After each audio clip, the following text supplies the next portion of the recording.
Schneider! Oh, he's made it four! Down! Al 20esimo, Balotelli, Mario Balotelli. Coleman, little dink into the middle. Hula! Yeah! Oh, what about that? What about that? And a shot! Super strike!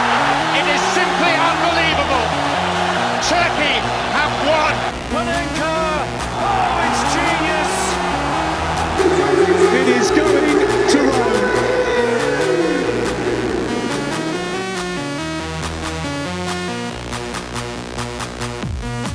Welcome, Ultras, to a no-nonsense podcast. What a start to the Euros. Well, the European Championships off the bang. Shades of Russia in their World Cup, I thought. They ran those boys off the pitch. Something's dodgy. I was thinking shades of 2012, to be honest, of us versus Croatia. It's like, wow, these teams. This is a big gap, isn't it? This is a really good team these Croatians have. Yeah. The funny thing about that team was that we were like, we'll beat Croatia, draw with Italy, we'll probably lose to Spain, but we get out of the group. And Croatia just annihilated us from the first day. We're like, oh no, this is going to be a bad tournament. Yeah. But for the Germans, it's not that bad a group. Switzerland. I mean, if they were looking at it, if I was a Scottish person, I would look at going, okay, we'll lose to Germany, so tick, job done there. We're on track. We'll beat Hungary. We'll probably draw with Switzerland. Yeah. That's what you'd be saying. Yeah. So, I mean, after that, I don't know how they're feeling, but I think they do well to get a point from any of those other teams. I mean, they weren't great. No, it's never good when one game into the tournament, and again, it's a group stage, plenty of time to turn around. Yeah. You have lads flying in 2-footed in the box in utter panic. Yeah, that was bad. I was listening to it on RTE, and I don't know, was it afterwards or before? Yeah, I think it was maybe afterwards. Richie Sadler was given the lowdown, and apparently this is the first year in a long time for his club, Celtic Rangers. He hadn't got a red card. People said, "Okay, this is growth. This is a good thing." He was and then he saving it up. saved it all up for the main stage. I don't know what the hell that was. That was just mad. Well, the funny thing is, like, it was like kind of a great day for VAR. VAR kind of got everything right. But then also, it's like you've got to the point where the ref is just like, what is the ref doing then? Yeah. Is he just a guy on the pitch waiting for something? Like, I know he called the penalty wrong. Like, the only thing he did was call wrong calls. The big ones, anyways. Yeah. And it's just like, this he's time. 2-foot him in the box. And he's like, I got to check the screen, see what happened there. Like, what were you looking at? Yeah. That's where the ball was as well. So it wasn't even off the play. Well, it was interesting. I don't know if you saw that there were screens. The big screens in the stadium were showing the fans what the VAR call was and what was happening at all times, which I think they're bringing into the Premier League next season. So, like, when one of the penalties got overturned, or there was a call overturned, a big message flashed on the screen that said, "Foul was committed by Scotland's number 11 outside the penalty area." So, like, that's all anyone's ever wanted, was like, what is going on? Tell me. But then, like you said, where you don't need the ref, this whole game could be refereed by the boys in the VAR room and the big omnipresent screen that speaks to everyone. Yeah, I mean, look, let's not get carried away with either Scotland's chances, Germany's chances, or VAR's chances in this tournament. There's a long way to go. A lot of big games to be played. So I don't know if this has fixed everything yet, but I mean, Germany did look good though. Germany looked good. Like I say, it was like watching an Ireland game. I couldn't not help picture Ireland, because beforehand when I was looking up, like, this is what we used to be. This could be us, And then I see them lose 5-1 and go, oh, fuck.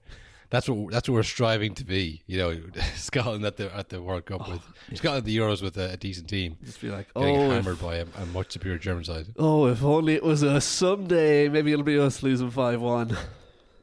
The first 10 minutes, like, Scotland were like up for it and winning tackles and geeing up the 200,000 Scots that had apparently flowed to flashing their dick on TV. Did you see that? They're up for it. But yeah, like, it started off quite well, and then it was like, Germany started like one touch passing the ball around in Scotland's half, and I was like, oh fuck, these guys are really, really good. And like, it didn't lead to that initially, but you could just see there was signs. They're like, this is a much, much better side. some of the turns on the runs. They're just like feeling it out. I was like, they are going to score a really good goal soon. And they did score kind of an okay goal. Julian Wirtz with his second goal for Germany ever. The first one was the one against France, that unbelievable goal. So he only scores kind of bangers, which I like. This one was a bit of case of some dodgy goalkeeping, though. I saw a angry Scottish fan on X describe it as lettuce wrists in goal. Oh, lettuce wrist, yeah. I mean, I think it was just a case of that it was moving faster than that Scotland team were used to. And did he see it before he was kicked or any of that stuff? It's just more like it all happened so fast. The whole game was happening so fast that, I mean, he couldn't get down quick enough. There was just a superior level to the Scots, unfortunately. I don't know. It was 5 different goal scorers, 5 goals. Yeah. Of course, our boy Big Nick Fulcro came on. Our screamer. I totally forgot. Of course he'd be going to the Euros. Did you really? Yeah, I was just that's his career done. No, he's made his name at the international stage, of course, and got to move to Dortmund. I mean, it must have been weird for Rudiger watching that. Must have been like, no, oh yeah, she's on my team this time. It also shows the levels of he got a few half chances against Real Madrid, and then when he was given a little bit more space against Grant Hanley, bang, left foot, right foot, bang, top corner. It's like, wow, that's the level, I suppose. But apparently I saw beforehand they were kind of clutching at straws a bit. The Scots or the English media trying to make this like, oh, maybe the Scots will win, and Rudiger and Fulkrug had a bust up in training. Oh, now bust up is whatever. Yeah. There was some drill where it's like they're a tactic drill or a set piece drill, and Rudiger was like really giving it to Fulkrug. It was like, well, this is what are you doing? He's like, what are you doing? This is the game, the day before the game. Like, stop kicking the back of my heels. Okay, say that for Che Adams. Say that those dark archers who needs it. He's kicking him in the back of the ankles, and he's like, this is just like the Champions League final. He's like, will you stop? Don't remind me. Yeah. But I think a classic case of happens every day training. Yeah. But Rudiger was sent to train his own for the end of training. But I think it's just a sign of a team going well. I mean, I don't know if you saw Emre Can came on there, initially snubbed. Yes. But brought on. I think your man who he replaced got tonsillitis, which is he's trying to get into my injured before the tournament 11, but he might be a replacement for that. But yeah, just to have Emre Can, who was like not good enough, don't need you, to come on and score a goal from 25 yards. Yeah, it's like fuck. Like that's if you want to win a World Cup or Euros, in my experience, from my research, you have to have snubs. If you have plenty of people good enough, leave it home. You have more than enough people to win it. That's the key. So yeah, I'm still high in Germany, but it's the first game. I have a good stat of the week. The first stat of the Euros, Carl. Oh yeah. Toni Kroos, who in the twilight of his career, one last dance, all this, he completed 99% of his passes against Scotland, the highest on record by any player in the Euros to attempt 100+ passes in a game. Querpass-Toni back at it, up to his old tricks, winning games for them. Yeah, but that must be, again, especially when Scotland are down to 10 men, and this guy is just, every time you get close to him, the ball perfectly goes to someone else, literally 99% of the time. What the hell are you supposed to do?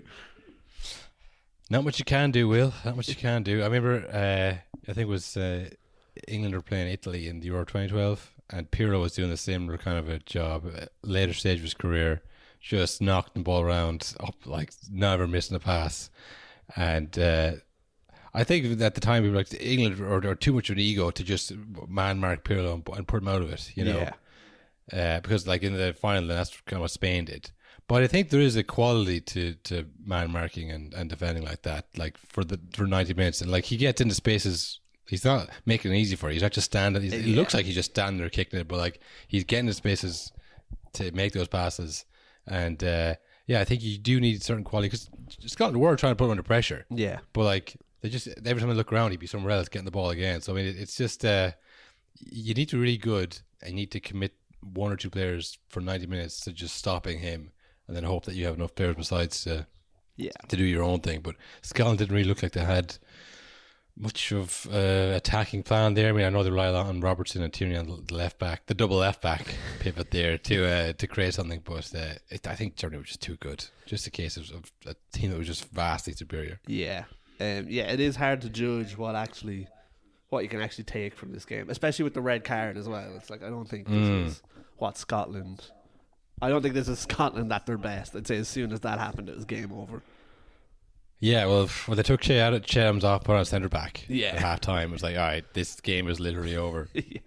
There's a point there I was watching on RT. I think it was after the Musiala free kick. It should have been it could have been a penalty. It was initially a penalty and it was overturned to a free kick. I was 2-0 at that point and it was overturned. And Darren goes, okay, well, the game's not over yet. I mean, if the 3-0, then yeah, you could go do your shopping or do the washing up or whatever, but it's not over yet. Like, what is he saying? He's too used to doing Champions League where no one watches anymore. And he's like saying the maddest fucking stuff. There's a moment there where there was a German free kick and McGinn was lying down behind the wall. I was like, look at that. I wouldn't do that.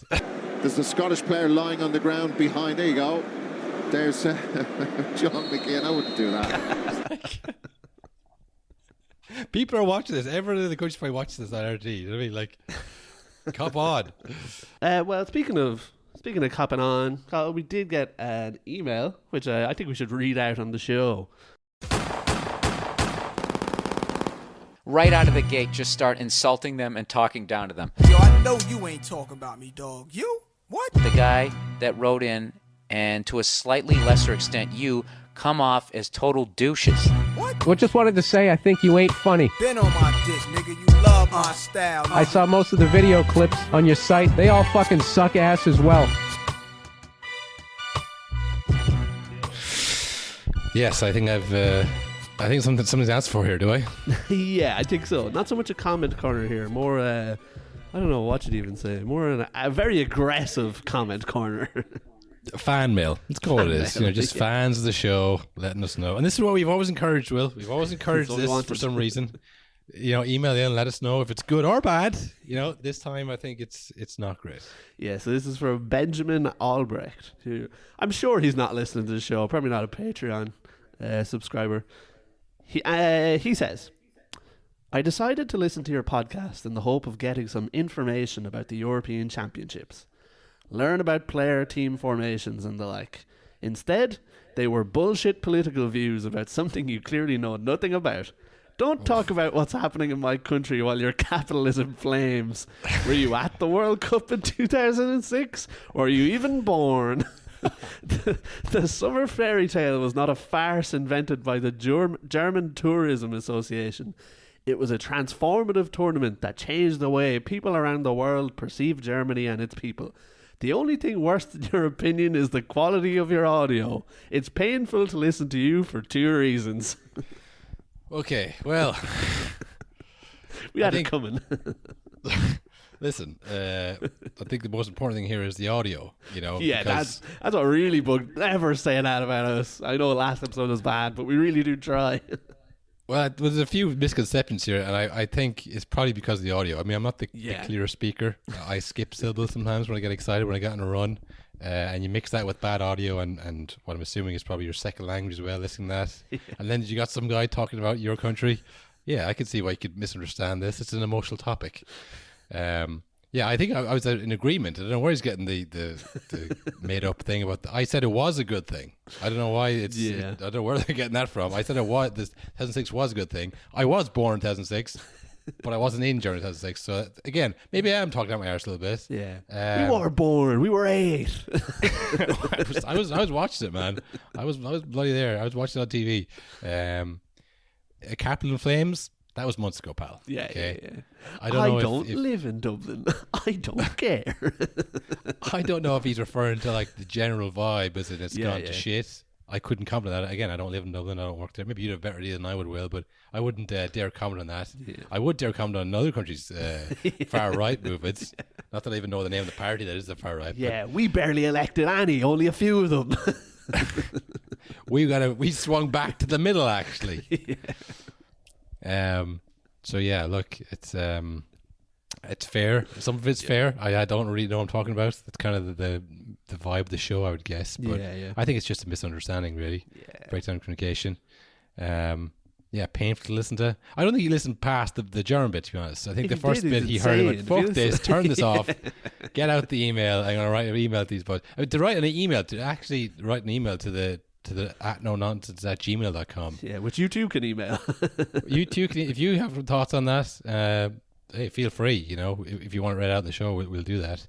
But yeah, some of the points I'll accept. Some of them I think just, miscommunication, lost in translation. I don't know what the phrase is, but look, I'll take it on board. You know, I'll take it on board, Benjamin.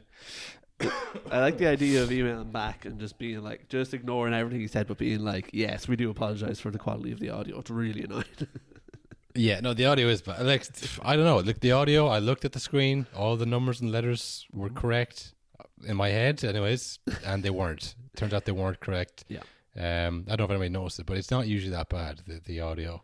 Yeah. We did discover, we did discover that this happened the last time we did the World Cup preview as well, so I think it's just cursed. I think summer, you know. We put too much pressure on ourselves to do a good preview, and then we absolutely fuck it.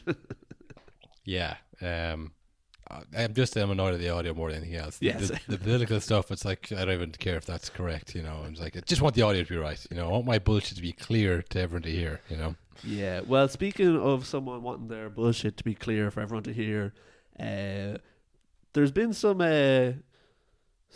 goings on at Dortmund just before the Germany game, where one person thinks someone else is speaking bullshit, and then that person then got fired for it, I suppose. Not the best segue, but... Yeah, Mats Hummels, everyone. Probably are the darling of the Champions League this year, you know. Old man coming back for one last run. The most informed defender in the Champions League, I saw written multiple times. Snubbed once again by Germany. Snubbed, yeah. But he was dropped before for the Euros, I think, in England. Yeah. And then because it was like him and Muller, like, we got to move the team on. You know, we can't keep relying on 2014. That was a long time ago now. He was dropped, brought back in, and now dropped again. Yeah. So it's funny as well, because I think we were in agreement that, like, yeah, he probably should go. You know, this is a snubbing. Yeah. After all these quotes have come out, and you know what happened for Champions League, maybe it's not a talent thing. Maybe it's like, maybe behind the scenes people are like, I am not bringing that guy. Well, what I heard was that he wouldn't want to be on the bench. You know, they had Jonathan Tah and Rudiger, a good combo, slightly younger. Let's go with these boys for the Euros. Let's not mess that up. And if you had Hummels on the bench, he'd hate that. He'd be, you know, saying, you know, things behind their back. Like, I was like, what? Like, that's what I was saying. I was like, what's he going to say? What the lovely Mats Hummels? What would he say about people behind their backs? There's no way that he'd be causing gossip on the bench, but maybe. I mean, yeah, from what's happened this week. So here's the headline: Mats Hummels breaks his silence after Edin Terzic outed as Dortmund manager following violent confrontation with a star defender. So apparently, right before the Champions League final, all hell had broken loose at Dortmund, and we just didn't hear about it. We just heard about the gun sponsorship thing. We didn't hear about the actual on the pitch warfare, or off the pitch. Reports emerged on Thursday morning that Hummels and Terzic had a violent confrontation ahead of the Champions League final earlier this month, after Hummels publicly criticised his manager's tactics in big games. They put their differences aside for the event at Wembley, but after meeting with club chiefs, Terzic decided to walk away just minutes after news of his dispute with Hummels was made public. Hummels took to Instagram on Thursday evening to offer his thoughts on the day's events, as he posted a photo himself with a bemused expression alongside a cryptic caption. He said, "Summarising today will be a challenge for me too." So he had that up on his story, and people were like, what the hell is going on? Yeah. So, coming into the Champions League final, Hummels did an interview with Italian newspaper Corriere... Always an Italian newspaper. What the hell? Those bastards.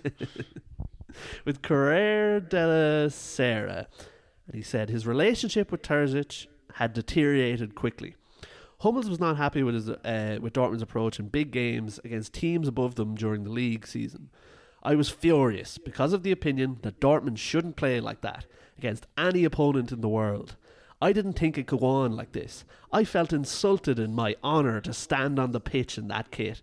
So submissive, so inferior in football terms. The 2 Stuttgart games and the away game in Leverkusen. That was barricading with 11 men in the box. Okay, so he's parking the bus against what he perceived as better teams. Yeah. Whereas Hummels thought we should go out and try and play because we have We're pre-season Dortmund, players ourselves. Yeah. Classic footballing, what's it called? Philosophy. Yeah. Argument. So Terzic was enraged by Hummel's comments and confronted the star defender following his scathing criticism.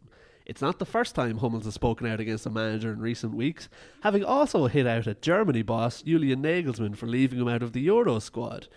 The World Cup winner admitted he was bitter about being snubbed and revealed his conversation with Nagelsmann. Not even 2 minutes, Hummels told Sportsbild when asked how long he spoke to Nagelsmann. I had to leave for training, but in moments like that, I don't need a long conversation or a big explanation. That's enough for me. If I understood him correctly, he was concerned with other things than accepting a joker role, as I understood it. What the hell does that mean? Like that's like not being on playing. Okay, like yeah, you're yeah. the card tricks, guitar at night, that kind of thing. That's what Hummels is there for. It's like, no thanks. He said, as I understood it, it was more about age-related things like fitness why I wasn't going. I can understand the idea that a group should have grown since March. For me as an individual, I'm bitter because I'm currently one of the best 5 defenders in Germany. If I had that phase of playing before March, I might have been there. So there you go. Hummels has since came at a left form wrong Dortmund. time. Terzic is gone. Hummels watched on as Germany cruised to a win there. So yeah, maybe it's not a case of like, oh, you're too old, you're not fit enough. Maybe it's a case of, hey, you're a fucking dick. Yeah, but was he alluding to that there? Like, he said it wasn't about my personality. He said it's about form and fitness. But I'm in the best form and fitness of my life. Yeah, weird. If only I would come into form and fitness a little bit earlier, I would have gone. It's like, I don't think so, Hummels. I think it was people- more the public interview where you slammed your manager right before the Champions League final. Do you know what? I think it's starting at Bayern and then coming to Dortmund and then going to Bayern and coming back to Dortmund and nobody seeming to care. It gives him a sense of like, you know what, maybe I am the best. You know, it's like maybe I can just say what I want. It seems to have worked out so far. You know. Yeah, it is interesting that those clubs are swapping them back and forth because you probably think behind the scenes the relationship had gotten to a point where it's like, give him to anyone, I don't give a fuck. Give him to Dortmund, I don't care. Yeah, they really didn't mind that he just sent it back there, you know. But even Dortmund, I guess, it's just the way that the German league is set up. It's like, do you want one of your best players back? It's like, thank you, Bayern. Yes, Bayern. You know, He's going to cause chaos. You have to accept it because, like, well, he's one of the best players, so I mean, Yeah. we should take him back. You know, it's just you get what you can, you know. But yeah, I don't know. It's because I guess it's the type of thing. It's like if you were to be a German person who only kind of follow the Bundesliga, Yeah. you know, and you thought, yeah, I'd say John Terry's fairly chill. He's a great player, you know, he looks cool. I wouldn't say he's any problems on or off the pitch, you know, but, you know, when you do speak language, maybe you saw him week in, week out, maybe German people know exactly what Matt Hummels is like, you know, I don't know. But, yeah, I think it's probably a personality issue. Probably he wouldn't be the best person to be on the bench to be sniping comments at Nagelsmann from behind the back. Also, where he's like, 2-minute conversation. That's all I had. When I was going out the door and I kind of hung up, but like still, he could have persuaded me to stay on the phone a bit longer. You know, I would have. Yeah, because he says like, 2-minute conversation. That's all it was. And then he said, "That's all I needed." To be fair, and I was leaving. But yeah, what the hell? Only 2 minutes. Yeah. No, look, stubbing isn't nice, and it's that thing. He's getting a bit older. He's fighting against the dying of the light. He knows it's coming to an end. He's just lost the Champions League final. This was the last tournament he's going to go to. He physically, he probably was good enough to go to, like you said, probably definitely one of the best 5 centre backs in Germany. Yeah, defenders. So I mean, on merit, but it's just when you get older, people just start look at you differently. Just like, will he be here for the next one? Is he? You know, do we need him? Yeah, but yeah, it's tough. But he's not the only person who's been snubbed ever. Will, that's true. You'll probably see loads of it now. He's from Rashford to Timo Werner. You know, there's people being snubbed all over the world. The ones people are talking about. I couldn't remember Rashford. Who else has been snubbed from the French team? It's all the England players. All the England players have been snubbed. But like I said, in my research, if you want to win a tournament, you need a team of snub people at home that no one's going to remember about. No one's going to remember or talk about until me will. Yeah. I have done another 11. It's snubbed. Yeah, the crowd goes wild. Snubbed 11. No, we have an 11 of players who were snubbed before a tournament, then that team would go on to win it. Which, you might say, is that a snub? Yeah. Asterisk number 1. Some would say no, that's not a snub. And I'm going to start off in goal, and pardon the pun, but it's a reach. We have, before the Euro 2012, David De Gea was snubbed, right? So this is the great Spain team. You cast your mind back to 2008, they won it. 2010, in the extended squad, David De Gea, 19, Atletico Madrid, was called up to the provisional squad. Ooh. And that was kind of like, oh, get him in the squad, get him kind of a few games, get him used to the system, because this guy's good. Yeah. We know that. He's going on to the future. By the time you had Iker Casillas, Pepe Reina, and Valdez, all of which should won the Champions League as starting goalkeepers. Big personalities. All fucking good. All around the same age as well. Like, so it wasn't like he's way older, so this will be his last one, no need to bring him. It's like, if you have 3 goalkeepers, the odds of someone gets sent off or injured slim. Yeah, you rarely need 2 goalkeepers. The odds of 2 get sent off. It's like, well, that's crazy. But Never happened. If it happened and you brought a 19-year-old and you had Pepe Reina or Valdez at home, like, that's on me, guys. Sorry, I blew the first tournament we're ever going to win. So he brought 3 in 2010. Not a snub, because it's like, well, come on. I mean, he's young. It was just one of those things. However, 2012 comes along. Yeah. Now, you probably remember this in the 11-12 season. Ferguson was not sold on David De Gea. He was playing Andres Lingard. Not Jesse Lingard. No relation. That's mad. There was 2 Lingards in the squad. Well, as I said it, I was like, no, I don't think that's right. I think it's Lindegaard. Lindegaard. It's one vowel maybe that changes the name. A-Lings. Is that? It was De Gea and A-Lings who were in kind of switching. Yeah.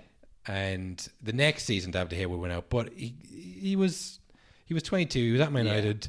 They'd just lost the league by a point.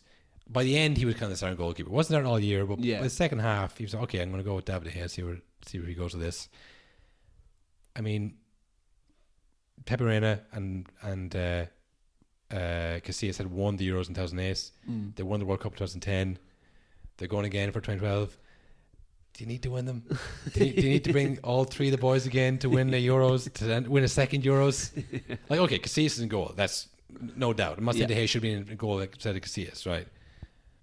The second goalkeeper definitely should have the second best goalkeeper in the country. Third goalkeeper, probably good experience to bring the young lad. Bring him in, because I mean, when you think about it, he's going to be playing there. You think if you're thinking you bring him in 2010 for an experience, you're going to bring him in when Casillas retires and Valdez are on the same age. They're both going to retire. Do you want to? What's the worst that's going to happen to De Gea? You won't be able to kick a ball straight, and you never pick him again. No way. Well, this is it. We can't use our minds now. We have to think back to 2012, where it's like you're going to have a situation where Casillas is going to be benched, and then De Gea comes in, and now Casillas, he'll probably still be second choice. He'll be like, looking at this guy, like, I'm better than him. You want a situation where Casillas is starting, De Gea is under his wing, and he's bringing him in, rather than like him like jumping ahead of him, like, oh, I guess De Gea's better than me now, is he? 20 years, that's all. This is the respect I get, you know. So it was a smart move to bring in, but as you would see later on, that David De Gea kind of rubbed it up the wrong way. And never really settled into Spain. They didn't like him there. No, they were looking for a reason to get him out, mainly because exactly what I said in 2014. Then when they brought in David De Gea and Casillas was still there, it was like, oh, I guess Man United man's in there. You know, I guess all those Champions League I won were for nothing. Yeah. By the way, I just won Champions League again this year in 2014. I'll have you know. So it was a disaster, but I think he probably could have been third choice. Yeah. Ahead of maybe Valdez. Yeah. Pepe Reina, by the way, is still playing. Yeah, I did. Yeah, that's all of them. Even David De Gea, which is crazy. Yeah, David De Gea has not been seen in 2 years. And Pepe Reina is still a working professional. So yeah, it's a bit of a reach, but he could have been third choice for Euro 2012. A technical snub. Again, if you snub a goalkeeper, you're not winning shit. If this is a goalkeeper that's shooting your team, and you don't bring him to the Euros, you're not winning the whole damn thing. Like, I don't care what country you are. Anyways, second one, also not really a snub, but we'll get going with it. Yeah. Willie Sagnol, Will. Yeah. Current manager of, they're going to the Euros. Ooh, fuck, I have no idea. Turkey. Georgia. Oh, Yeah, current manager of Georgia. In 95 to 97, he was playing with Saint Etienne. yeah. And in July 97, so this is the 97-98 season, just for the World Cup, he gets a big move to Monaco. Yeah, very nice. They get the Champions League semi-final. Hell yeah. And they lose to Zidane and Juventus in the semi-final. Remember that, that's important. He's also dropped for the second leg. He's also dropped for the second leg. They lose the first leg 4-1. Yeah. He's playing right back. He's dropped. Yeah. He comes up for the second leg off the bench, and they win, but not by enough. So, not a good end to the season where you kind of were, not maybe at fault, but you were dropped for that second game. It's not looking good. That's your kind of last game of the season. Doesn't make the 98 World Cup. No right backs in the squad. Now, you might say, well, who was playing there? Okay, it was Lilian Thuram, who was a centre back by trade. Yeah. Right for centre back, incredible athlete. He's doing a job. Incredible athlete, incredible player, good in the air, fast, strong. All the So he could elements play of fucking anywhere. He's like Ivanovic, he could play anywhere, in the back line. But he, there was other centre backs. They have a right back there. The Champs, but they could have two. Yeah. They had a lot of defenders, and they said we got older defenders who know the way. Thuram wasn't that much older than him, but they brought him, didn't bring a right back, and was he was 21 at the time as well. Was Sagnol 21, 22? It's young guy. He has a career ahead of him. Doesn't bring him right. So kind of a snub, but not really a snub. But I mean, no right backs in the squad. Yeah, exactly. No right backs in the squad. He was probably there originally. 99-2000 for the Euro 2000. He wins the league with Monaco. Oh, very nice. And Bayern Munich come calling that summer of 2000. Said we want you at Bayern Munich. Yep. Not enough. Sorry. I know you just won the league and you're now going to Bayern Munich, which is a big club. Wherever you might say the French league at any point, it's now you're hit the big time. No, we're stick with Lilian Thuram. He's still an athlete. He's still better than you. He's big. He's strong. He can play football. He's a World Cup winner. Yeah. I can't change it now. Still no right backs in the squad though. That's the thing. So there's no one else. It's we don't need right backs. We have fucking Lilian Thuram. We play anywhere. And they win to Euro 2000 and he doesn't win it. He gets called up to their disastrous 2002 World Cup and the group. Still on the bench, Lilian Thuram though. So he doesn't get to play in that one either. Lilian Thuram surely getting up there now. Then in Greece he plays in in 2004 the Euros, their shock exit to Greece. He's involved in that. Culminates in 2006 where they get the final. Yeah. And obviously Zidane had that moment of madness. There's some quotes here from Cyclone. Remember Zidane knocked him out in the semi-final? Yeah. Remember that? After the game in the dressing room, Zidane apologised. Cyclone told Radio Monte Carlo, but I didn't accept his apology. I didn't want to talk to him. It wasn't the time. There was too much disappointment. I went into the bathroom and smoked 250 cigarettes in 10 minutes. We didn't talk for 2 years after that. That is an amazing quote. In 2008, however, I got married and my wife told me to invite him. I said, I want Zidane at the wedding. He's so fucking cool. Look at this clip. Shut up about Zidane. I hate Zidane. He's ruined my life. He cost me 2 World Cups. Where's my cigarettes? Zidane cost him 2 World Cups, basically. To go to his wedding. He said, I called him and we had a chat together in the morning. Zidane, no doubt, be like, Willie who? We had a good conversation. I mean, he played with him all through 2002, 2006. But yeah, he hates him because he cost him in his mind in different ways. He's probably right. 2 World Cups in the space of 10 years. Fucking Zidane! So yeah, tragic enough there for Willie Sagnol. Missed the glory years. Came for the tragic years. Yeah, he's our right back. He's our snub right back. Never to win the World Cup, obviously. You're a right back in our eyes.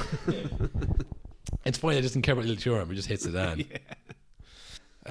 Centre back, Will. A little known Brazilian. Snubbed all his life, really. AC Zago. Wow. Yeah. He got a move to Sao Paulo in 1990. Yeah. He won the league there and got called up to the national team in 91. In 1992, he moved to the Liga side Albacete. He was 23 years of age. So if you remember back our 30-year-old checklist, 23-year-old footballer, big move to Spain. Yep. International call-up. I'm assuming he was sponsored by Boots at some point. Nike. He was getting boots. He had a boot. He won the league in Brazil. He's getting a pair of Nike boots every now and again. You know what I mean? Something. He's well on track at 23. Thinking in the future of how many World Cups Brazil will win from 90 onwards, this is a good time to be 20 years of age, and in the Brazil squad. It's looking good. This is where it starts to unravel for AC Zago. It always unravels. He plays 12 games in Albacete. Doesn't like Spain. I don't like it here. I'm coming home. Suck it up, man. Plays 12 games the first half season and gets, lads, I want to go. I'm out of here. Oh. Send me back to Brazil. So they do. They send him back to Brazil. He moves to Palermo and gets unveiled with a young Roberto Carlos. Oh. Hey, but he's joined a good team, right? Yeah, well. Wins the league 2 years in a row, 93-94, and he gets called up to the Copa America team in 1993. Nice. He's back in the squad. Yes. Yeah, don't worry about that trip to Spain, AC. Yeah, forget about it. Put it out of your mind. It happens. It doesn't always suit. You're a young guy. You got your whole career ahead of him. Plays every game in the 1993 Copa America. Mm-hmm. However, they go out in the 1993 Copa America to Argentina. Ooh, they don't like that. In the quarterfinals on penalties. They really don't like that when that happens. Argentina win the whole thing. Yep. Only 4 players from that team would play in the World Cup next year. Like what they were saying. Lessons need to be learned. Like what they're saying about Man United before they won the FA Cup. Keep young lads, get rid of the rest. They kept Roberto Carlos, Cafu, and 2 others. Got rid of AC Zago. Got rid of all. But I'm only 22. You suck, right? We lost Argentina, and it's your fault. Except for the young lads, not their fault. Literally exactly what they're saying about Man United. Get rid of them all. And that he was kind of like, all right, this guy isn't all that. However, Will, there was panini stickers made of him for the World Cup. Oh, you could if you were getting the panini book in 1994, that's even worse. There was an AC Zago. Who the hell is this? You'd be saying. He's not in the squad. He should have been, could have been. He was very recently in the squad, so he just sticks with him for the 94 World Cup. Doesn't get to go. Wow. Brazil win it, and so they were right. Well, this is it. Is he a snow if they win it? I don't know, but in the preceding years, from 94 to 2002, the 2 World Cups they won. Yeah. Brazil have mixed enough results to get the 2 World Cups. Yep. 2002 and 98, of course. They lose 98. Mm-hmm. And they get to Copa America, which they win in 96, I think. And they lose another one, I think, in 97. They play them. Yeah. So it's like, all right, there's opportunities here. It's not a perfect team. It's not like an invincible team. You can't get in this team. Especially when he gets his move in 1998. So he's in Brazil from like 94 to 98. He does the thing again. He goes to Japan for 12 games. He goes, I hate it here. Got to stop doing that. He's got to just stay in Brazil. He's got a bad agent, I'd say. Yeah. He had some ill-fated moves abroad. Like, wow, that sucked. I don't speak Japanese. You don't speak Portuguese here. Fuck. But he gives it a go one more time in 1998. He's in his late 20s now, 29, 28. In 1998, he moves to Roma. Okay. Big move to Roma. Good work. Big European club. And honestly, he's right back in the squad. Right back in the Brazil squad. It's like, okay, this guy's still good. He's experienced. He's played in Brazil for a long time. Yep. He's back in the squad. He plays... Yeah. And this is where he gets the majority of his 37 caps. Like, he plays a few games in the early days, but he's like a stalwart, a mainstay in the squad, kind of. Yeah. He starts most of the international friendlies ahead of the 99 Copa America, where he plays now as well, where he again faced Argentina in the quarterfinals. This time they won 2-1, and they won the whole thing. So a nice little redemption arc. Yeah, back.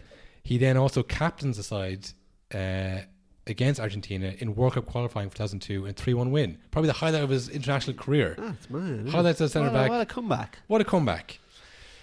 Now, he's played at Roma. He signed a 5-year deal in 1998. So if you count that up to 2002 World Cup, he's come to the end. But he wins the league in 2001 as a centre back with them in the back three. Hell yeah. He's kind of, autumn, I don't know, call it Indian summer. Yeah. I get it. Yeah. Second win of his career. He's winning leagues in Italy when Italy is at the top league in the world. He's back in the Brazil squad, captain the side of some of the games. Yep.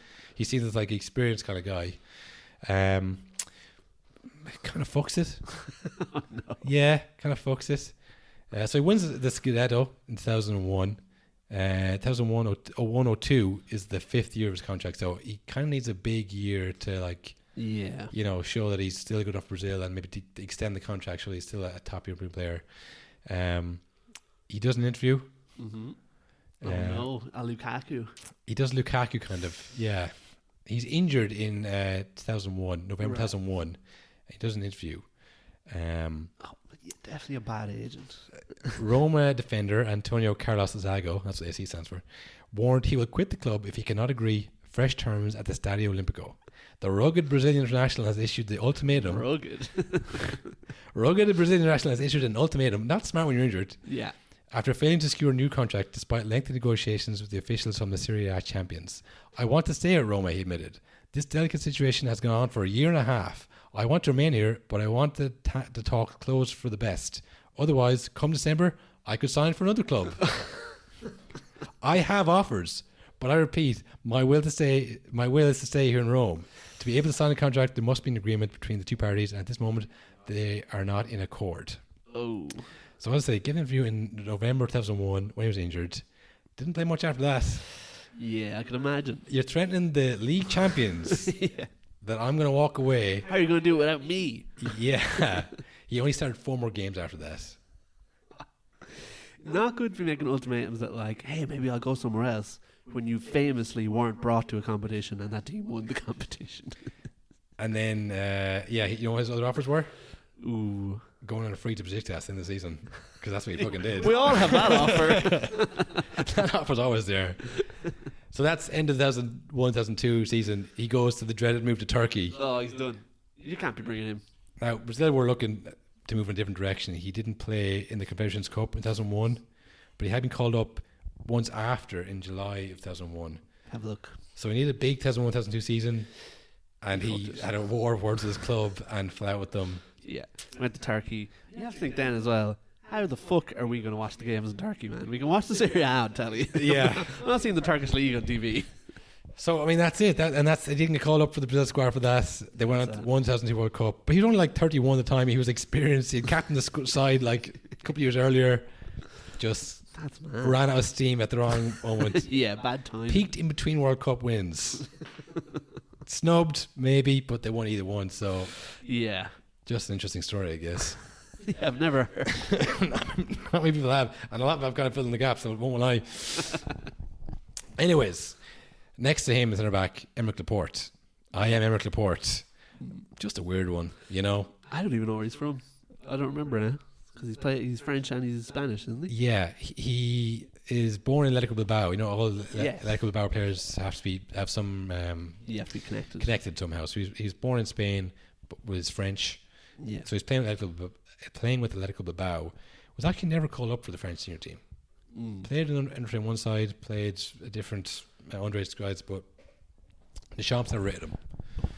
Never called up the side, even though he was playing well with Bilbao.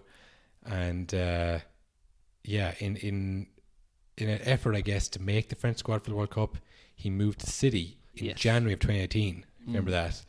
And he's kind of covered for John Stones, who was injured at the time.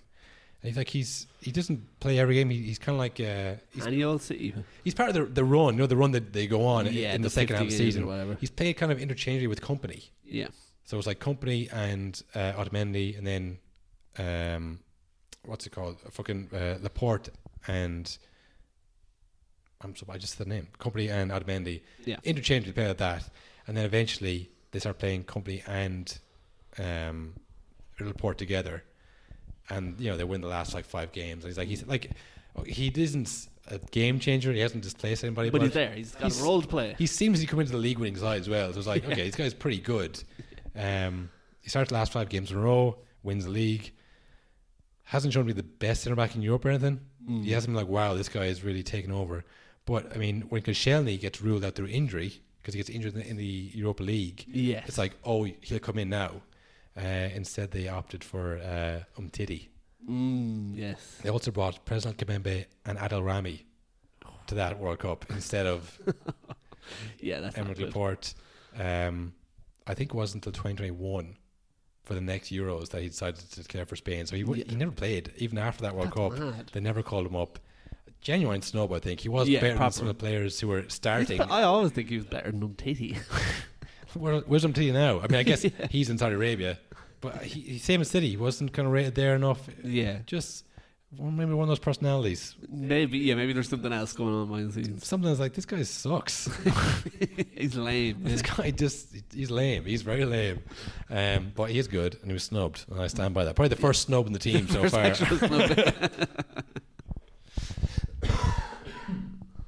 Second, not real snub. No, I think it's a snub. We'll see. I'll let you decide. Left back, we have Nacho Monreal. Okay. Remember him? Yep. Arsenal left back. Not only snubbed, but passed over. Oh. Yeah. The twofer. Real disrespect here. Proper disrespect.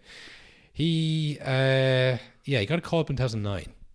Right? So I think, good time to be called up. Sweet. If you remember, the starting left back for Spain, 2008, 2009, is Juan Capdevila.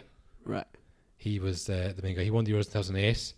Only left back in the squad. The rest are all 5-7 midfielders. You know, Yeah. that's all you need. You know, one Pass. one defender per position, 3 world class goalkeepers, and then the rest are midfielders, and that's all you need. So he gets called up for Spain 2009 after the Euros because, let's see who else we got out there. He plays one friendly, one qualifier. Does all right. They win both because it's Spain. Yep.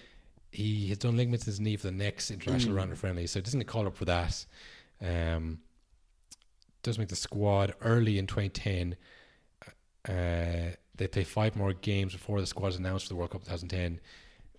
Hasn't really got enough call-ups. Isn't that well? One Capdevila is still pretty good. Yeah. Don't need a left back. We don't need a Chilwell here as well, you know. Doesn't get called that. Not just a snub, just kind of unfortunate timing. Yeah. Really good side. You know, you don't change if it's not broken, kind of thing. Yeah. He's playing for Osasuna.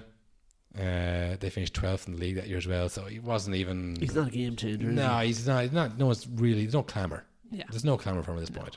But 2012, him and David De Gea, you know. I mean, honestly, you could do this whole team of just Spain and French squads because there's so many players who he was a pretty good player, you know. But this is a bit more interesting. So he gets called up after the World Cup a couple of times, but Del Bosque is still preferring Capdevila in qualifiers. So he'll call them both up for like the next round of fixtures. Some are friendly, some are qualifiers. He'll play him in the friendlies, but play Capdevila in the qualifiers. Like, with the big games, I'm still not convinced on you, Nacho Monreal. That's in 2011. This is in the World Cup. I was going to put Capdevila in this team because he's kind of like a classic example of like doesn't retire, just stops getting picked. You can't find an article where Capdevila announces his retirement.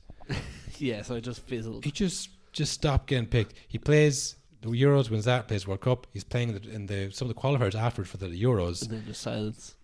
July 6, 2011. A day that will live in infamy. In the Capdevila household. Whatever happened, They play friendly against Venezuela. He comes off the bench. That was it? That was it. You must have just had an absolute mare. They won the game. He came off the bench. Maybe he looked slow. He looked old. Or maybe it was a case he was like every game he's on him, he's like, stop doing this specific thing. Comes off the bench, does it immediately. He goes, you're gone. You're in the manager's head. He said, I'm done with him. But there's no bust up either. There's no like Captain being like, what the hell is this? You know? Yeah, that's true. Again, though, if you've won the Euros and the World Cups, like, is there anything left to conquer? Yeah. You know? So he just stops playing in July 6, 2011. That's the last game he plays for Spain. Someone else makes their debut that year, Will. Mm-hmm. A left back. Do you know what it is? Left back for Spain? Who the fuck is Spain's left back? Jordi Alba. Oh, of course. The really, really good Jordi Alba. Of course. Now, he makes his debut in 2011. Yeah. But not till October 11th, 2011.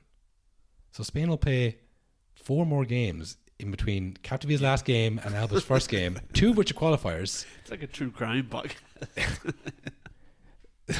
Nacho Monreal doesn't play a single one of those games. Doesn't get called to a single squad for that. Wow. They play Arbeloa as a left back, like Trippier as the wrong side. I was like, this guy isn't very good as a left back. Hey, this Jordi Alba guy looks pretty good.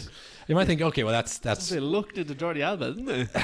that's fair because obviously he just picked Jordi Alba over Nacho Monreal. Yeah. The worst thing is the next few games they bring Nacho Monreal back in. Stop giving him false hope. To be a sub to Jordi Alba. It's like, who's this guy? Where's Capdevila? It's like, no. We don't talk about Don't talk about Capdevila anymore. He knows why. So he's a sub again. And this season, in the 11-12 season, he has his best year. He's playing with Malaga. Right. When they had Santi Cazorla and Isco. And they had the unbelievable season. They finished 4th. Yeah. And he's like left back. He had a great season, 11-12. It's like, nah, we're going to stick with the one left back system, and it's going to be Jordi Alba, who's made his debut like last month. We saw France doing this a while back, and it seemed to really work for them. Yeah. Just have one guy kind of give him a go. Yeah, Willie Sagnon's a bit of a whinger anyway, so I think you might be Willie Sagnon type. I'm not. And then he'd go on to like get snubbed and play like I think one tournament. I don't think he'd made 2016 and 2018. He just wasn't rated. Yeah. I think he was English. He'd be much more rated. You know, I think he's much more tram lines kind of left back. You know what I mean? But he wasn't kind of intricate passing. He's called Natchers. Natchers, yeah. Like even when he moved to Arsenal, he didn't make the 2018 World Cup or 2014. He was just like, I don't have much memories of him at Arsenal. I have to say. I thought he was very good, but he's just very kind of like Robertson. Yeah. Like Robertson would have made that Spain team either, you know. Yeah, because there's not enough passing. yeah, tap. Not enough tap. More kind of running and kicking. You know, tall. too big, too tall. Anyways, that's the left back. I think he could have been there as a sub. I think they could have dropped Juan Mata for him. Yeah. They didn't need Juan Mata as well, you know. Anyway, in the midfield then, Mr. Unsung Hero, Claude Makélélé. He won the French League in 94-95, years before the 98 World Cup. I was going to say that's a long time. With Nantes. He made his debut for France in July 1995, and he played in the Olympics in 1996. So he's on his way. He's a young guy. Ticking all the boxes. Moves to Marseille in 98, finishes 8th, and gets the semi-final of the UEFA Cup. But France do have a pretty good squad. Yeah. I mean, you got Zidane, you got Petit, you've got Patrick Vieira. It's a good squad. It's tough to break through. You got Deschamps, you got LeBlanc. You don't need much defensive cover either, you know. And back then, he was a bit small. You know, it was big midfielders back then. Patrick Vieira, Zidane. Big, strong. He was stout, you know, but he wasn't big and strong. I don't know if that's even a real snub. Do you know what I mean? It's like sign of the times. Just this is a very good player. He was a good player. Yeah. Anyways, after 98, he moves to Celta Vigo. That's just kind of his big move to Spain. They were better than you might think now. Yeah. They're pretty good then. He had 2 excellent seasons with them. And in July 2000, he gets the big move to Real Madrid. Yeah. Same as we cycled on before. It was like, yeah, but you're not there now. Yeah. So we'll see how you get on at Real Madrid. And he got on pretty good at Real Madrid, you know, but he misses the play into the Euros. Doesn't go to the Euros either. Plays up until 2008. Disastrous campaign after disastrous campaign. Yeah. Tries to retire once. Wouldn't let him. That's mad. Wait, like Chelsea, he got called up to the squad for the 2004 Euros. Yeah. And at the time, the rules were if you get called up and you don't attend, for every game you miss with your country, you'd miss 2 club games. What? So this pissed off Jose Mourinho no end. Yeah, at Chelsea. I can imagine. And he said, this is controversial. France are treating Makélélé like a slave. Oh, don't say it. I knew you were going to say it. I said, don't say the word. You could be saying that now. Race kind of riot ensues. No, not a race riot, but he would play in 2008, so he's kind of like, even when he was playing, he couldn't play when he wanted to, and he wanted to retire. Like, you must play. And played up till 2008, and 1-0. Missed the two World Cup, the World Cup and the Euros, and too early for the 2018 one, I guess. But I don't know if it's even a snub. I mean, we know because he's a Premier League star, and he played Real Madrid. But it just seems mad. Yeah, it just seems mad. It wasn't when he made his debut in '94. Yeah, he didn't get a look. Didn't get a look in '98 or 2000. Yeah. Makélélé, no chance. And he played till 2008. It's like the peak of his career, you know. But they had a good team. Again, like if you're leaving best players at home, you're not winning anything. Exactly. You know? Anyway, these are the fun ones. The asterisks. Oh, these are the asterisks. The others are reaches. They were snubbed. They didn't make it. These ones. Well, I'll just get into it. Gunther Netzer, Okay. Playmaker, playboy, rebel, and realist, multifaceted business mogul and award-winning television pundit. Hell yeah. He is kind of a cult figure in Germany, Gunther Netzer. He started off at Borussia Mönchengladbach. Yeah. himself and their all-time goal scorer, we know this, Jupp Heynckes. Jupp Heynckes? Yup. I know. Yup. The treble winner with... You always see his name written on things. Jupp Heynckes. Yeah. He's their all-time club goal scorer for Borussia Mönchengladbach. They spearheaded the Bayern Munich rivalry in the 70s. They won the Bundesliga in 70 and 71. They won a couple of German cups as well. Kind of like the Dortmund of their time, I guess. Yeah. Two great players, great personality, all that stuff. Netzer's finest hour with the national team came in 1972, when he inspirational midfield displays helped West Germany team widely considered the most exciting of the pre-unification era of European Championship success. A first ever victory over England at Wembley in the quarterfinals helped pave the way for a one-side demolition of the USSR in the final. So, star of the Euros. Yeah. Long blonde hair. This guy's awesome. He hangs out all the artists and musicians in Germany, because I think they're really cool, and the way they do business is class. And he's like this, just the first guy, kind of cool German footballer, and he makes more money with his business interests than in football at the time. So he's driving around Ferraris before anyone else. He's fucking just sick, like flares and stuff. That kind of a 70s vibe. This guy's got it. But when you've got it, people kind of begrudge you a little bit. Yeah. I want it. So by the time 1974 World Cup swung around, however, new national team coach Helmut Schön had swung towards Cologne's Wolfgang Overath as his creative playmaker of choice. This sounds like a Disney movie. It's kind of like a Lampard-Gerrard thing. Yeah. They probably should have just played one. Yeah.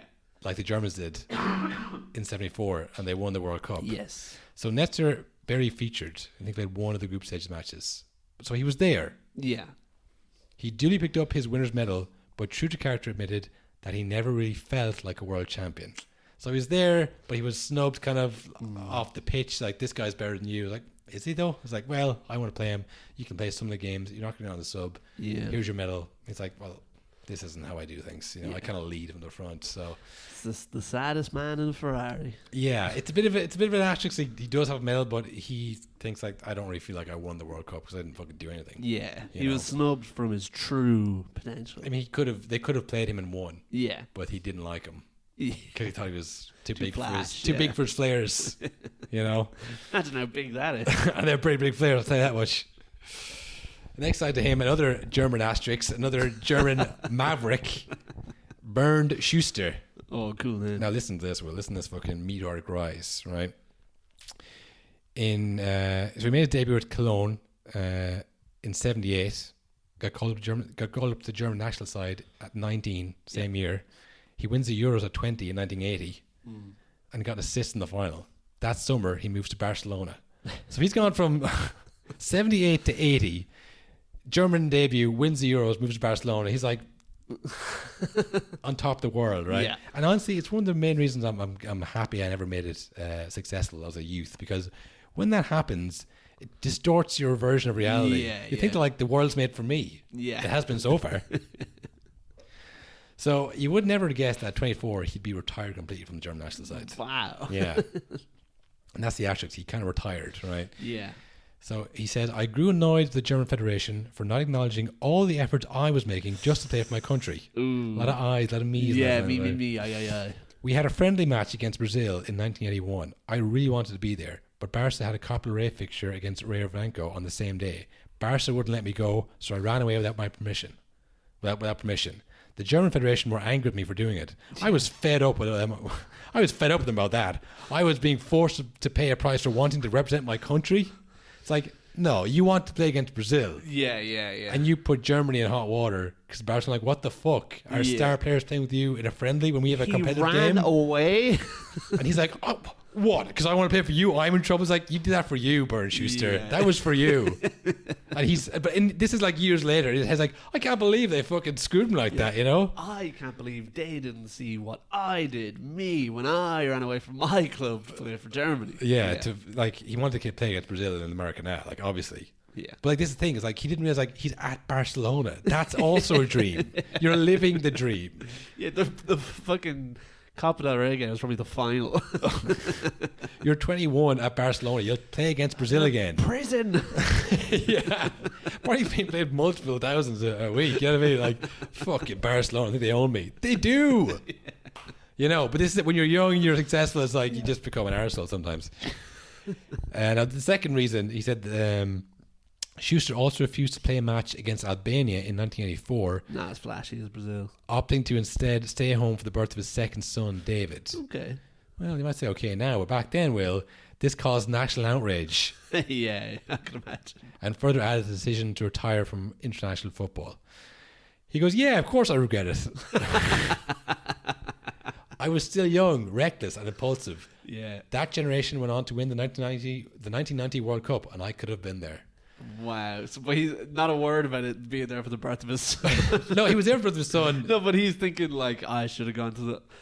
I think he regrets the whole, like, fuck them. Yeah. The attitude. The attitude. And now, okay, he retired by his own accord, but they didn't say, come on, we need you back. No one chased him. It seems like he's the type of guy who'd like a little chase would get him back. Like, Yeah. he doesn't seem hard to influence. He likes it, I think. Do you want to know his career path, Will? Yeah, go for it. Cologne, Yep. Barcelona, Yep. Real Madrid, Okay. Atletico Madrid. Yeah, he loves it. He loves it. He'd be like, yeah, I was young. He's like, what about the end of your career when you went to Atletico Madrid after being with the Real Madrid? Like, he was booed at so much of his games during the Liga's 2 seasons at Atletico Madrid. He just loved the drama. He could have gone anywhere in the world, you know? Yeah, Barca to Madrid to Atletico. That is mental. That's a troublemaker. No one likes him in the league. That's a maverick, you know? So, I mean, he can't do that to himself, I guess. But that's another asterisk because he wasn't snubbed, but I mean, he could have gone. He didn't help himself. He snubbed himself. He screwed himself. He did.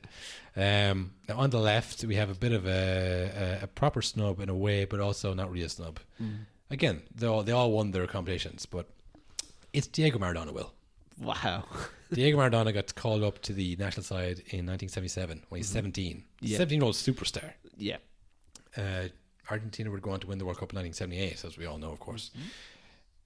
It was a friendly game before the World Cup. They already qualified for it, so they were going just like, let's get these friendlies, and they played forever. 10 more friendlies between 77 and 78. But they didn't take him. He only played that one game, 20 minutes. He was young. They obviously had a good team because they would go on to win the World Cup in 1978.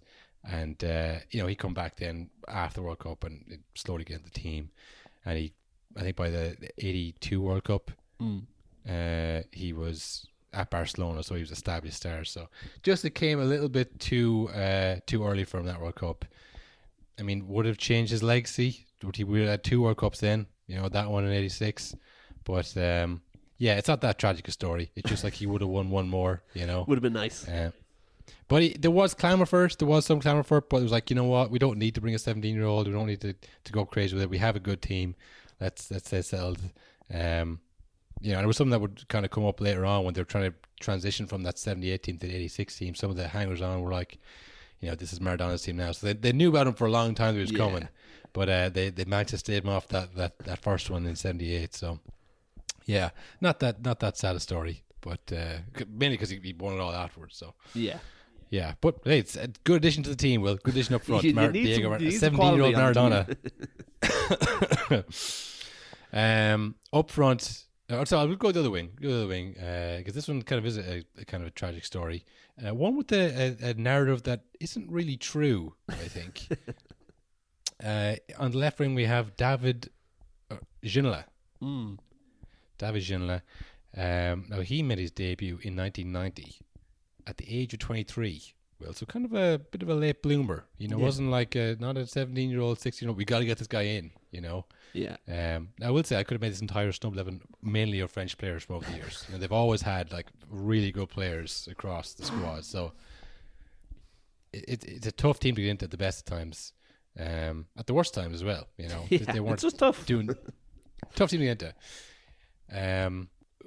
He was at RC Paris in 1990. Got a move to Brest, and then 91 got a move to PSG. So yeah, he's on the right track there. International call up, getting bigger moves, playing quite well.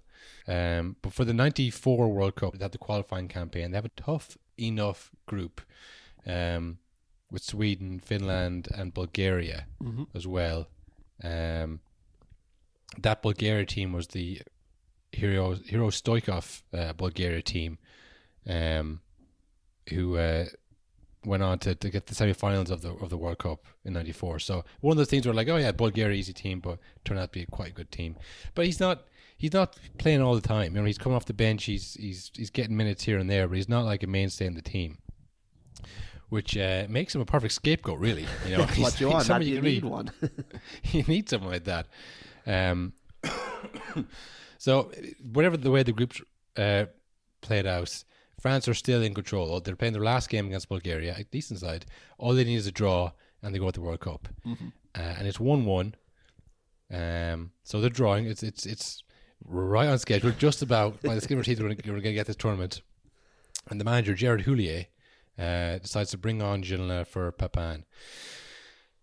It's like last minute of the game. Yeah. Ball's in the corner. Gilles sees Cantona.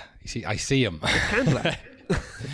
He's free. He could definitely get this ball. All you have to do is put it in a general area, and he's going to put this in the goal. 2-1, game over. Yeah. You know, we can relax.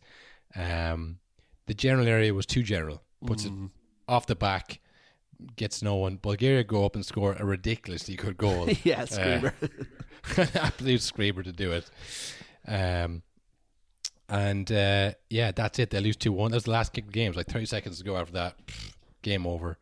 Emil Kostaninov scored an absolute screamer, and they're out. And yeah, I mean, there's an interview here, I think maybe from Gold on Sunday, maybe, or something like that, when Gilles was on it. I became public enemy number 1. The man responsible for my execution, Gerard Houllier. That's very extreme. The French are kind of very poetic sometimes.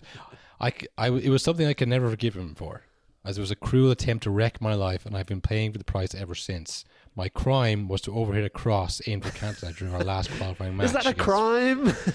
Who among us hasn't overhit a cross? I started the game on the bench, but came on with 10 minutes to go with the score 1-1.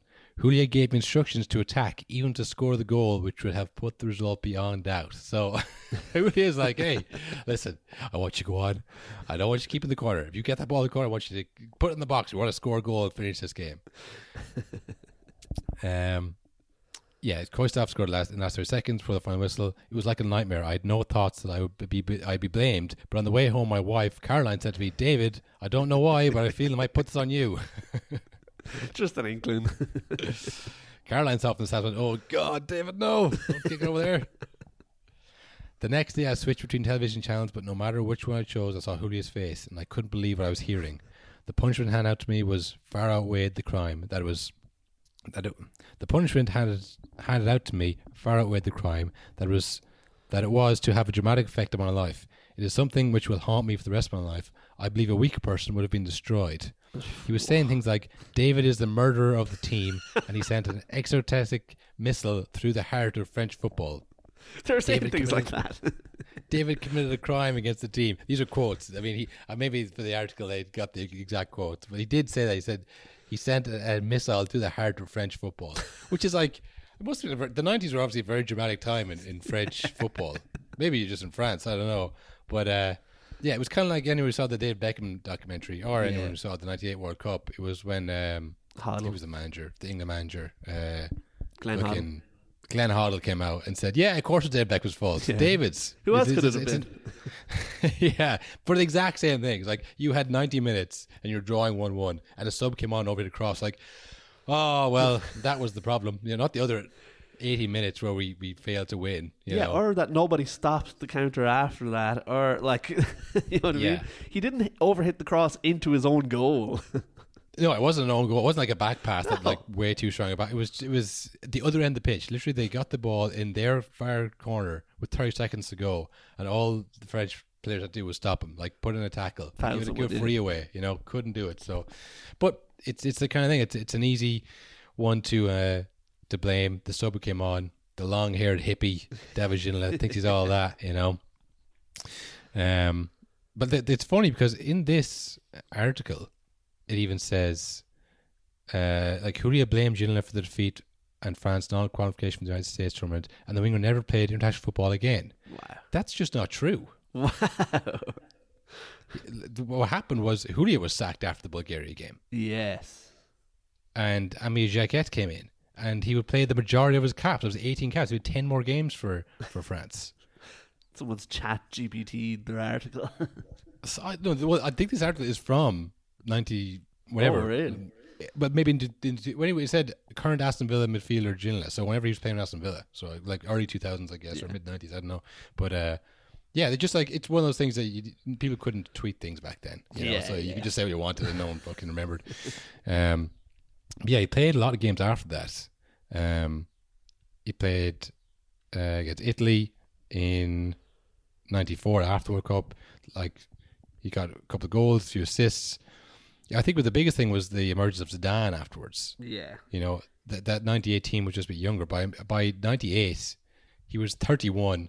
And I guess Zidane wasn't that much younger. He was like 27, 28. But you know what I mean? It's just one of those things. It's like, he kind of aged out of the team then a little bit. You know, I think it's because he came to the Premier League and he won the Premier League Player of the Year in 99. And it was like, oh, he was at his peak. But it was just at the times, like when you hit 30, it's like you move the team on. You know, Cantona was gone at that point. He retired from football. Jean-Pierre Papin had gone. A lot of those players had kind of moved on. Do you know what I mean? Yeah. So it's kind of a nice little thing. Like, he ruined my life and he cost me the World Cup. He was still good enough to play, but again, they had a really good team. They won the World Cup. So yeah, he could have gone and he would have added to, I'm sure. Is it a snub? I think maybe a little bit, but I think it's the narrative that he was like cast aside by French football. I mean, 18 caps is low, but that's just because of France, though. That's not because of team. Yeah, it's just because it's France. I mean, the last game he played was a 10-0 win against Azerbaijan in 95. You know, so they were a good team. You know what I mean? It's just like, that's the last game as well. So they win 10-0, and then the manager's like, he's got to go. He's not cutting it anymore. when he only came off the bench, he didn't even score. Yeah. In a 10-0. Everyone else did. Literally, everyone else did. So yeah, kind of a snub. More, I think that the blame is the biggest tragedy. And I guess he was still playing. I didn't retire till 2003, so he could have gone to the 98. Yeah. But I mean, it's one of those things. They won, so like they got it right in the end. Yeah. You know. Yeah, and as I said, they're bringing on young, like Pires and Henry were like 20 at the time, so it's just kind of like, look, he's 31, they're 20. This will be good for them. Yeah. You know, it's one of those things. Up front, then we have the one I think everyone probably knows about. Maybe people are waiting for this one. Raúl will. Now this one is just. I don't know. It's a pivotal moment in Spanish football, getting rid of Raúl. You know, it went from La Furia to La Roja. Okay. And La Furia was the old Spanish international football style. Aggressive style, bull in the china shop, you know, attack kind of thing. Which is how Raúl used to play, you know, very kind of all action at Real Madrid. I don't think he's very much liked, Raúl. Judging by some of the articles at the time, one from The Guardian. I have a quote here from manager Luis Aragones, who was the manager in 2008. I didn't call Raúl to let him know he wasn't selected. He's not an exceptional case. The simple fact is that the player I've called up are most suited to our needs. So how it was a big find snub. out? If there's no internet, you didn't call him.